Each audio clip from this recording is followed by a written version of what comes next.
Hello everyone. Reborn rich 2022 का एक Korean drama है जो आपके दिमाग को घुमा देगा। ये स्टोरी है एक ईमानदार सेक्रेटरी की जो अपने ही कंपनी के किसी बॉस के कहने पर मारा जाता है, और इतना ही नहीं, अब वो दोबारा जन्म लेता है उसी कंपनी की फैमिली में उनका पोता बनकर। एंड गेस व्हाट, उसे अपने पिछले जन्म का सब याद है। अब उसे किसने मरवाया, वो पीछे हिस्ट्री में कैसे आया और अब वो क्या करेगा, ये सब के आंसर मिलेंगे इस सीरीज में। तो चलिए शुरू करते हैं इस मजेदार सीरीज के सफर को। कहानी शुरू होती है हमारे मेन कैरेक्टर सेक्रेटरी यून से, जो टर्की के एक बैंक में आए हैं $600 मिलियन अपने एक अकाउंट में ट्रांसफर कराने के लिए। वो सक्सेसफुली अपना काम करके वहाँ से चला जाता है। यहीं से कहानी जाती है एक हफ्ता पहले सोल में, जहाँ सेक्रेटरी किम काम करते हैं। हमें शो में पहले ही दिखा दिया जाता है कि मिस्टर यून कितने मेहनती और काबिल इंसान हैं। उसे चेयरमैन का राइट हैंड कहा जा सकता है। सुनियांग इंटरप्राइजेस के चेयरमैन जिन यांग पर टैक्स चोरी, स्टॉक मैनिपुलेशन और एम्बेजलमेंट जैसे कई आरोप हैं, और उन्हें कोर्ट से सिर्फ 3 साल विद 5 इयर्स प्रोबेशन का ऑर्डर मिला है। इस कोर्ट रूलिंग से प्रोसिक्यूटर सो, जो कि शो की एक इम्पोर्टेंट कैरेक्टर है, खुश नहीं होती और वो ठान लेती है कि एडिशनल एविडेंसेस जुटाकर वो फिर से कोर्ट में अपील करेगी। वहीं सुनियांग में जिन यांग चोल, जो कि सुनियांग ग्रुप के फाउंडर थे और चेयरमैन के पिता थे, कि स्टैचू का उद्घाटन होना है, जिसके लिए जोरों से तैयारियां चल रही होती है। मिस्टर शिन, जो न्यू ज्वाइनी है, पहली बार मिस्टर यून से मिलता है। तभी चेयरमैन का काफिला सुनियांग पहुंचता है। यहाँ मिस्टर यून शिन को बताते हैं कि वो चेयरमैन और उनकी फैमिली का नाम नहीं ले सकते। चेयरमैन को 1 और उनकी वाइफ को अल्फा 1 बुलाया जाता है। चेयरमैन के भाई को 2, उसकी वाइफ को अल्फा 2 और बेटी को 2-1 बोला जाता है। तभी एंट्री लेता है चेयरमैन का बेटा, यानी कि जिन, जो कि गुस्से में अपने पिता के पास जा रहा होता है। उसको रोकते हुए उसकी वाइफ अल्फा 1 से भी हम मिलते हैं। जिन अपने पिता से कहता है कि वो अब इस फैमिली का पार्ट नहीं बनना चाहता और वो अपने आप को अपने पिता की दी हुई विरासत से अलग करना चाहता है। वो अपने पिता से किसी एक्सीडेंट की भी बात करता है, जिसके बारे में हमें आगे के एपिसोड में पता लगेगा। ये सुनकर उसके और उसके पिता के बीच में बहस हो जाती है, जिसकी वजह से उन्हें अटैक पड़ता है। तभी मिस्टर यून वहाँ पहुँच जाते हैं। घबराया हुआ जिन वहाँ से भाग जाता है। चेयरमैन की बहन अपने पति के साथ सुनियांग में बुलाई मीटिंग में पहुंच जाती है। सभी मेंबर्स को एकत्रित करके ये बताया जाता है कि चेयरमैन की सर्जरी चल रही है। ये सुनकर किसी भी परिवार वाले को दुख नहीं होता, क्योंकि अब सब ये सोच रहे हैं कि स्टैचू के उद्घाटन के बाद स्पेशल स्पीच कौन देगा। बिना सलाह मशवरा किए चेयरमैन का भाई खुद ही तैयार हो जाता है स्टैचू के उद्घाटन के बाद वो स्पेशल स्पीच देने के लिए। पर उसी की बेटी कहती है कि वाइस चेयरमैन जिन को ही स्पीच देनी चाहिए, क्योंकि सबकी नजरें उनके परिवार पर हैं। वहाँ भागे हुए जिन को ढूंढ कर लाने के लिए मिस्टर यून को जिन की बीवी ऑर्डर देती है। वो साथ में ये भी कहती है कि अगर वो जिन को अगले 30 मिनट में ढूंढ कर नहीं ला पाया तो सुनियांग में उसके लिए कोई जगह नहीं होगी। यून शिन और टीम के साथ उसे ढूंढने निकल पड़ता है। वो गाड़ी में शिन को अपने 3 रूल समझाता है, जिसकी वजह से वो आज इतने ऊपर तक पहुंच पाया है। कभी ऑर्डर्स को लेने से मना नहीं करना, दूसरा कभी सवाल नहीं पूछना, और कभी अपना खुद से कोई निर्णय नहीं लेना।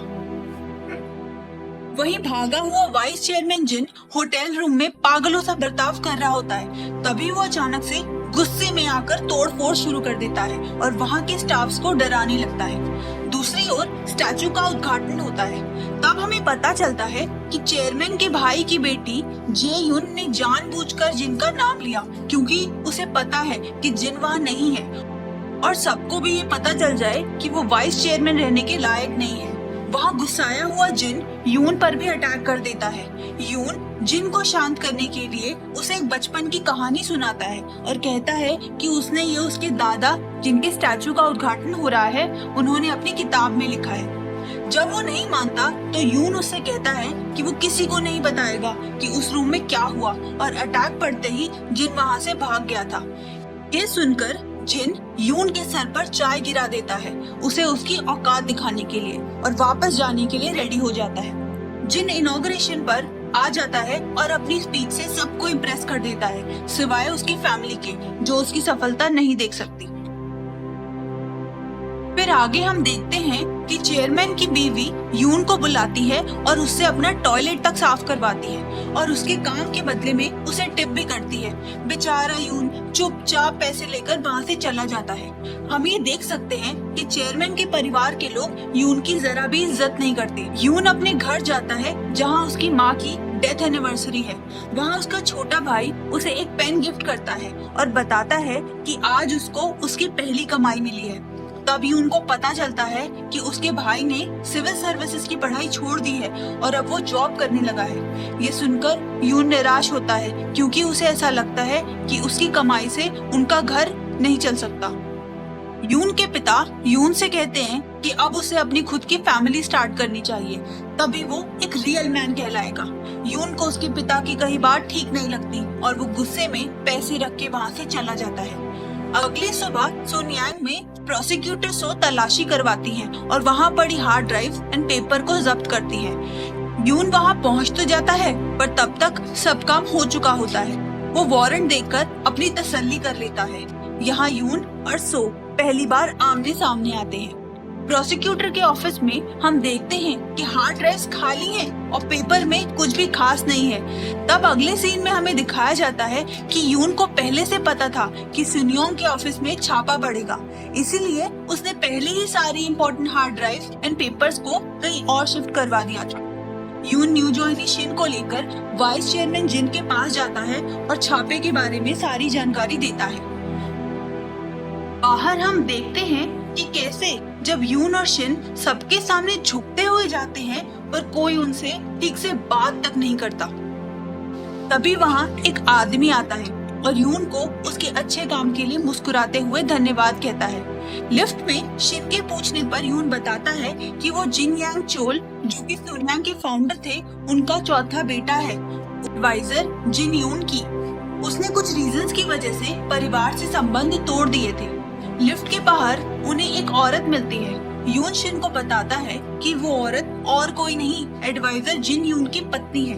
इसी की वजह से एडवाइजर जिन ने अपने परिवार से संबंध तोड़ दिए थे। उन दोनों का एक बेटा भी है जिसके बारे में ज्यादा नहीं पता। ऊपर डॉक्टर सभी परिवार वालों को बताते हैं कि अब चेयरमैन ठीक है। ये सुनकर सिर्फ उसकी बीवी अल्फा 1 खुश होती है। तभी एंट्री होती है एडवाइजर की बीवी की, जिसे चेयरमैन के परिवार का कोई भी सदस्य पसंद नहीं करता। वो सभी लोगों को बताती है कि उसके पास एक ऐसी न्यूज है जिसे सुनकर कोई भी उसे मिसट्रीट नहीं कर पाएगा। उसके पास 3% शेयर हैं सोनियांग कॉर्पोरेशन के। जब चेयरमैन बनने के लिए वोटिंग होगी तो उसकी बात का भी उतना ही महत्व होगा। वो अपने शेयर्स उन्हें दे देगी अगर वो ये बता दे कि उसका बेटे का एक्सीडेंट का सच क्या है।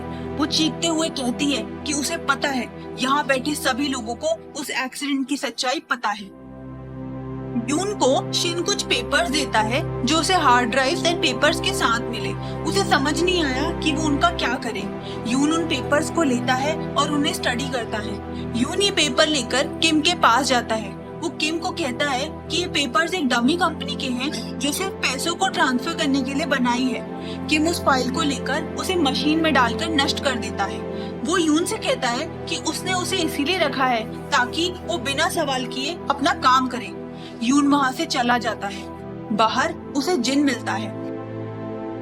वो उससे कहता है कि उसके दादा यानी मिस्टर चोल को उसके बारे में कुछ नहीं पता था। उससे ज्यादा तो यून उसके बारे में जानता है। वो यून को होटल वाले दिन के लिए थैंक यू बोलता है। अब यून को फैसला करना है कि वो क्या करे। वो वापस जाता है और जिन को डमी कंपनीज के मिले पेपर्स दिखाता है जिसकी उसने फोटो खींच ली थी। जिन उससे ओरिजिनल डॉक्यूमेंट्स मांगता है।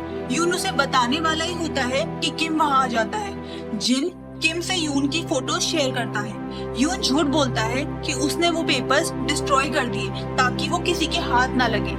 जिन किम से कहता है कि उसे पता है कि किम को इस डमी कंपनी के बारे में पता था। उसने सुनियांग को धोखा दिया है। वो उसे वहाँ से निकाल देता है और यून को उसकी जगह प्रमोट कर देता है। जिन यून को वो सारे पैसे वापस लाने का टास्क देता है। अगले सीन वहीं से शुरू होता है जहाँ से शुरुआत हुई थी। पैसे लेकर यून वापस सोल आने के लिए निकल पड़ता है।